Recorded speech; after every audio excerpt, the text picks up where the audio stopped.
Avez-vous déjà entendu un nom qui sonne juste important? Comme s'il portait le poids de l'histoire dans ses propres syllabes. Haïlé Sélassie. Il glisse de la langue comme la première ligne d'un poème épique. Pour beaucoup, il fut le dernier empereur d'Éthiopie, un roi descendant d'une lignée remontant au roi Salomon et à la reine de Saba. Pensez-y une seconde.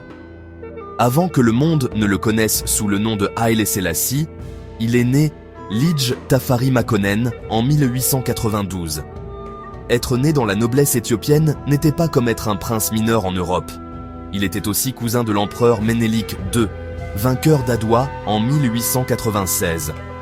Il apprenait la danse complexe de la politique de cour. Il a rapidement gravi les échelons, devenant gouverneur de diverses provinces. Son chemin vers le trône n'était pas une simple succession, c'était une partie d'échecs politiques. En 1916, il a orchestré un coup d'État qui a écarté l'héritier désigné. Astucieusement, il s'est fait nommer régent et héritier présomptif. Finalement, en 1930, après la mort de l'impératrice Zewditu, la longue et patiente ascension de Tafari Makonnen a atteint son apogée. Il a été couronné empereur d'Éthiopie et a pris le nom royal de Haïlé Sélassie, qui signifie « puissance de la Trinité ». Son couronnement fut un événement aux proportions bibliques, une démonstration éblouissante d'une cérémonie ancienne à laquelle ont assisté des dignitaires du monde entier. Sa Majesté impériale, le 225e descendant de la dynastie salomonienne, le lion conquérant de la tribu de Juda élu de Dieu. C'était le moment ultime du « comment ça a commencé » contre le « comment ça va maintenant ». D'un jeune noble d'une ville de province, il était monté sur l'un des trônes les plus anciens et les plus sacrés du monde, prêt à mener sa nation dans l'ère moderne. Le règne d'Haïlé Sélassie avait à peine commencé que les nuages de la guerre s'amoncelaient à l'horizon. De l'autre côté de la mer, en Italie, Benito Mussolini et son parti fasciste rêvaient d'un nouvel empire romain. Il ne pouvait pas oublier la défaite humiliante à la bataille d'Adwa en 1896. Il commença à masser des troupes en Érythrée et au Somaliland, rendant ses intentions agressives parfaitement claires. Sélassie n'était pas dupe. Il a vu l'invasion arriver de loin. Il a passé des années à tenter d'alerter le monde, appelant à l'aide la communauté internationale. Il avait fait entrer l'Éthiopie dans la Société des Nations en 1923, précisément pour cette raison, pour avoir une plateforme diplomatique. Il croyait en la promesse de la sécurité collective. Il a envoyé des télégrammes désespérés, a prononcé des discours, a supplié la Grande-Bretagne et la France d'intervenir. Mais les grandes puissances hésitaient. En octobre 1935, l'invasion commença. L'armée éthiopienne, bien que courageuse et déterminée, était dépassée. Le monde a regardé, mais n'a rien fait. Les forces italiennes apportèrent aussi des armes chimiques, des bombes au gaz moutarde. Ils avaient des fusils obsolètes, des lances, mais un amour féroce pour leur patrie. Après 7 mois de conflits sanglants, l'armée italienne entra dans Addis Abeba en mai 1936. Pour éviter d'être capturé, Haïlé Sélassie prit la décision déchirante de partir en exil. Il devint un roi sans pays, mais son combat entrait dans une nouvelle phase, mondiale. En juin 1936, il s'est rendu à Genève, en Suisse, pour lancer un appel personnel à l'Assemblée de la Société des Nations. Ce n'était pas un discours politique de plus. C'était un moment de pur drame historique. Voici un empereur déchu, un réfugié d'une invasion brutale, se tenant devant l'institution même qui avait été créée pour prévenir une telle catastrophe. L'atmosphère dans la salle était électrique de tension. C'était un test, non seulement pour Sélassie, mais pour le concept entier de justice internationale. Lorsqu'il s'est avancé vers le podium, une petite silhouette digne, des journalistes italiens dans la galerie, ont commencé à le chahuter et à le siffler, essayant de le faire taire.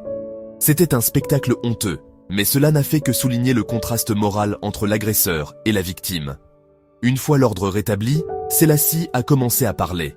Il a parlé dans son Amharique natal, ses tons calmes et mesurés étant traduits pour les délégués. Il ne criait pas et ne suppliait pas.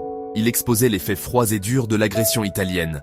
Il a décrit en détail déchirant l'utilisation du gaz moutarde sur son peuple, peignant un tableau saisissant de la souffrance et de l'horreur. C'est nous aujourd'hui, ce sera vous demain.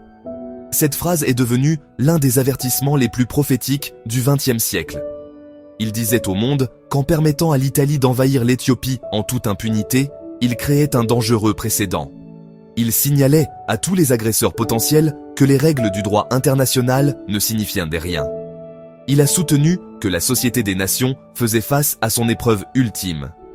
Si elle ne parvenait pas à agir, si elle sacrifiait une petite nation faible par commodité politique, elle signerait son propre arrêt de mort. Il dénonçait l'hypocrisie de la communauté internationale, exposant leur inaction comme un échec moral et stratégique d'une ampleur épique. Bien que son discours n'ait pas immédiatement conduit à une intervention militaire, ce fut une victoire morale massive. Haïlé Sélassie est devenu une icône internationale de la résistance du jour au lendemain. Son image a été publiée dans les journaux du monde entier. Il était le symbole de la défiance contre le fascisme, une voix solitaire de courage dans un monde paralysé par la peur et l'apathie. Le discours à la Société des Nations a cimenté son statut de figure mondiale et de héros pour les peuples colonisés partout.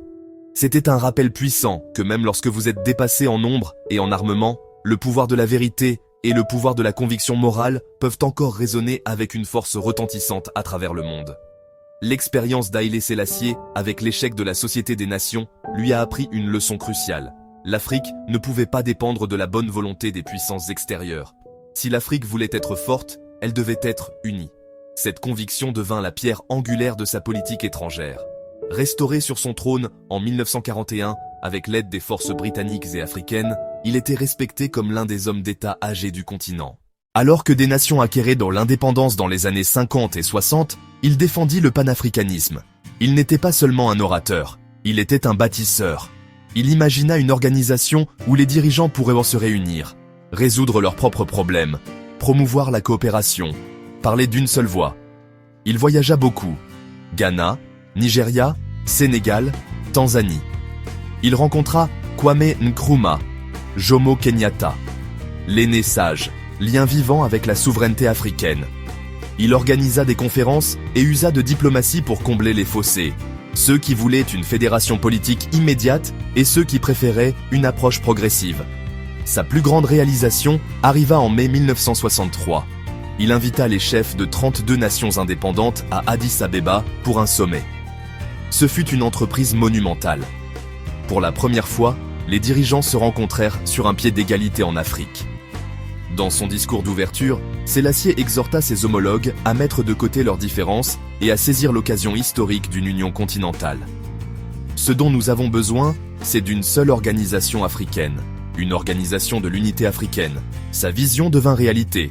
À la fin du sommet, l'OUA naquit, siège à Addis Abeba. Triomphe diplomatique massif pour Haïlé Sélassié. Il se plaça, lui et sa nation, au centre du nouveau paysage politique. L'OUA joua un rôle crucial pour la décolonisation en coordonnant le soutien au mouvement de libération en Afrique australe. Pendant des décennies, il fut considéré comme le père de l'Afrique moderne. Pendant qu'Haïlé Sélassié était occupé par la politique mondiale et la diplomatie panafricaine, quelque chose d'extraordinaire se produisait de l'autre côté du monde, dans les ghettos de la Jamaïque. Un nouveau mouvement spirituel et politique prenait racine, et étrangement, il en était la figure centrale. Pour comprendre cela, il faut se pencher sur Marcus Garvey et sa prédiction. Regardez vers l'Afrique, quand un roi noir sera couronné, car le jour de la délivrance est proche. En 1930, Tafari Makonnen fut couronné empereur Haïlé Sélassié Ier, roi des rois, seigneur des seigneurs, lion conquérant de la tribu de Juda. Beaucoup des partisans de Garvey en Jamaïque y ont vu l'accomplissement direct de cette prophétie. Ils ont pris ces titres officiels non pas comme de simples honneurs cérémoniels, mais comme une preuve littérale de sa divinité. Ils croyaient qu'il était la seconde venue de Jésus-Christ, un messie noir envoyé pour racheter la diaspora africaine de siècles d'oppression et d'exil à Babylone. Ils ont tiré leur nom, Rastafari, de son nom pré-couronnement, Rastafari. C'était pour le moins une petite surprise pour Haïlé Sélassié lui-même. C'était un homme profondément religieux, mais sa foi était le christianisme orthodoxe éthiopien. Il n'a jamais prétendu être divin et aurait été perplexe face à cette idée. Cependant, il n'a pas rejeté catégoriquement les Rastafariens. Le lien s'est solidifié en 1966 lorsque Haïlé Sélassié a effectué une visite d'État en Jamaïque. L'accueil était sans précédent sur l'île. Plus de 100 000 Rastafariens sont descendus sur l'aéroport de Kingston, chantant, jouant du tambour et fumant du ganja, attendant de saluer leur Dieu vivant. La scène était si chaotique que Sélassié aurait hésité à descendre de l'avion. Pour la communauté Rastafari, sa visite a été la confirmation de leur foi. Pour le reste du monde, ce fut une démonstration surréaliste et puissante de la façon dont une figure politique pouvait devenir un symbole spirituel puissant incarnant les espoirs et les rêves d'un peuple en quête de salut. Au cœur du leadership de Haïlé Sélassie se trouvait une vision puissante et inébranlable. Une Afrique digne, indépendante et moderne. Il croyait que pour que l'Afrique prenne sa place légitime sur la scène mondiale, elle devait embrasser le progrès sans sacrifier son identité culturelle unique. Il considérait l'éducation comme l'outil le plus important pour le développement national. Il a investi des ressources considérables dans la construction d'écoles, des établissements primaires à la première université du pays, l'université Haïlé Sélassie Ier, aujourd'hui université d'Addis Abeba. Sa lutte contre le colonialisme était implacable et multiforme. Elle a commencé par la lutte de son propre pays contre l'Italie, symbole pour les mouvements anticoloniaux. Après avoir regagné son trône, il a utilisé sa plateforme internationale pour plaider la décolonisation aux Nations Unies, à l'OUA et lors de réunions bilatérales. Il a fourni un soutien financier, une formation et un refuge aux combattants de la liberté, y compris Nelson Mandela, qui a secrètement visité l'Éthiopie en 1962 et en a été profondément inspiré. Le style de leadership de Sélassie était un mélange unique de traditions anciennes et de diplomatie moderne. En personne, il était connu pour son immense dignité, son autorité tranquille et son regard perçant qui semblait vous transpercer. Il était un maître du protocole et de la cérémonie, utilisant la grandeur de la cour impériale pour projeter force et stabilité. En même temps, c'était un politicien moderne qui comprenait l'importance des médias et des relations internationales. Il a voyagé dans le monde plus que presque tout autre chef d'État de son temps, rencontrant des présidents, des premiers ministres et des reines. Des anecdotes de sa vie brossent le portrait d'une personne d'une immense discipline. Il était réputé pour se lever tôt, commençant sa journée de travail avant l'aube. Il était méticuleux et possédait une incroyable mémoire des détails, surprenant souvent les ministres en se souvenant de faits précis d'un rapport qu'il avait lu des mois auparavant. Il considérait son rôle non pas comme un privilège, mais comme un devoir sacré, un fardeau qu'il devait porter pour son peuple chaque jour. L'un de ses traits personnels les plus célèbres était son amour pour les animaux, en particulier les chiens et les lions. Une histoire célèbre raconte qu'un de ces lions, nommé Tojo, s'est échappé de son enclos et a erré dans une conférence de presse voisine. Alors que les journalistes étrangers paniquaient, Sélassie est resté complètement calme, se contentant d'appeler le nom du lion jusqu'à ce qu'il vienne s'asseoir docilement à ses pieds. L'incident n'a fait qu'ajouter à sa mystique d'homme capable d'apprivoiser même le roi des bêtes, une incarnation vivante du calme et de l'autorité. Il avait aussi un sens de l'humour subtil. Lors d'un dîner d'État à la Maison-Blanche avec le président John F. Kennedy, l'empereur s'est vu servir des artichauts, un légume qu'il n'avait jamais vu auparavant. Ne sachant pas comment le manger, il a simplement observé ce que Jackie Kennedy faisait, puis l'a imité avec précaution en détachant les feuilles une par une. Plus tard, il aurait plaisanté avec ses aides sur l'étrange coutume étrangère de se voir servir un chardon pour le dîner. Cette histoire révèle un homme qui n'était pas facilement déconcerté, qui pouvait naviguer dans des situations inconnues avec grâce et une intelligence calme et observatrice. Un autre épisode révélateur provient de ses interactions avec Nelson Mandela. Lorsque Mandela a visité l'Éthiopie en 1962, il était un jeune révolutionnaire ardent. Il a reçu un passeport éthiopien et une formation militaire. Lors d'une réunion, Sélassie a donné à Mandela un pistolet dans un étui. Pour Mandela, c'était plus qu'une simple arme, c'était un puissant symbole de solidarité de la part du leader le plus ancien du continent. Cette anecdote montre Sélassie non seulement comme un homme d'État faisant de grands gestes, mais aussi comme un mentor qui comprenait le pouvoir de la connexion personnelle et du soutien symbolique. Il savait comment inspirer les autres, non seulement par des mots, mais par des actions significatives. Sa main ferme et sa conviction en l'unité jetèrent les bases de l'ère post-coloniale. Ce message puissant d'autonomie et d'autonomisation africaine est un élément central de son héritage. Un leader qui a inspiré tout un continent. Pendant des décennies, Haïlé Sélassie a semblé être une figure inamovible, un empereur pour la vie. Mais au début des années 70, les fondations de son empire commençaient à s'effriter. La modernisation même qu'il avait défendue avait créé une nouvelle classe éduquée qui s'impatientait de réformes politiques plus rapides et d'une plus grande démocratie. Le coup de grâce est venu en 1973 avec une famine dévastatrice dans la province de Wollo. La tentative désastreuse du gouvernement impérial de dissimuler l'ampleur de la crise a entraîné la mort de centaines de milliers de personnes. Lorsqu'un documentaire de la télévision britannique a exposé la terrible réalité de la famine, Images de paysans affamés contre scènes de banquets impériaux somptueux, cela a provoqué l'indignation tant au pays qu'à l'étranger. L'autorité morale que Sélassié avait soigneusement cultivée pendant un demi-siècle s'est évaporée presque du jour au lendemain. L'armée, sentant le changement d'humeur publique, a commencé à se mutiner.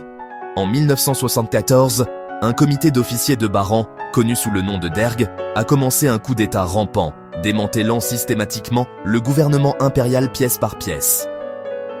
Finalement, le 12 septembre 1974, un groupe de jeunes officiers est entré dans le palais du Jubilé et a lu une proclamation destituant l'empereur de 82 ans. Le lion conquérant de Juda, le roi des rois, a été sans ménagement entassé à l'arrière d'une Volkswagen coccinelle et emmené en prison. La fin de sa vie est entourée de mystères et de tragédies. Le Derg, dirigé par le brutal dictateur Mengistu Haile Mariam, a déclaré l'abolition de la monarchie et a plongé le pays dans une période de violence extrême, connue sous le nom de « Terreur rouge ». Le 27 août 1975, les médias d'État ont annoncé que Haile Sélassié était décédé d'une insuffisance circulatoire. Cependant, il est largement admis qu'il a été assassiné dans son lit, étouffé avec un oreiller sur ordre de Mengistu. Son corps a été enterré dans un endroit secret, sous des latrines, dans l'enceinte du palais. Ce fut une fin humiliante et brutale pour un homme qui avait été l'un des leaders les plus célèbres et respectés de la planète. Alors, que devons-nous penser de cette vie épique et compliquée? L'héritage d'Haile Sélassié n'est pas une simple histoire de héros ou de méchants. C'est une tapisserie tissée de fils de triomphes incroyables et d'échecs profonds. D'un côté, il est indéniablement un titan du XXe siècle. C'était l'homme qui a tenu tête au fascisme quand le reste du monde a détourné le regard. L'architecte de l'unité africaine. Pour des millions, il est un symbole de dignité noire, de souveraineté et d'esprit indomptable de résistance. D'un autre côté, la fin de son règne jette une ombre longue et sombre. Son incapacité à réformer profondément le pays a entraîné d'immenses souffrances, puis une révolution violente et un régime encore plus brutal. Son héritage spirituel, surtout chez les Rastafari, a pris vie propre. À travers Bob Marley et d'innombrables artistes, Jah Rastafari est devenu symbole mondial de rébellion contre l'oppression, de paix, d'amour. C'est la preuve que l'histoire peut devenir mythe. Cet impact culturel est peut-être son legs le plus durable. Aujourd'hui, le 10 septembre 2025, son histoire nous oblige à interroger le leadership et l'héritage. Elle nous rappelle que nos héros sont rarement parfaits et que l'histoire n'est jamais noire ou blanche. Le lion a beau s'être tu, son rugissement en politique, en culture, en esprit continue de résonner, défiant le monde, comme à Genève. Sa vie reflète les grandes luttes du XXe siècle et continue d'inspirer les quêtes de liberté et d'identité à travers le monde.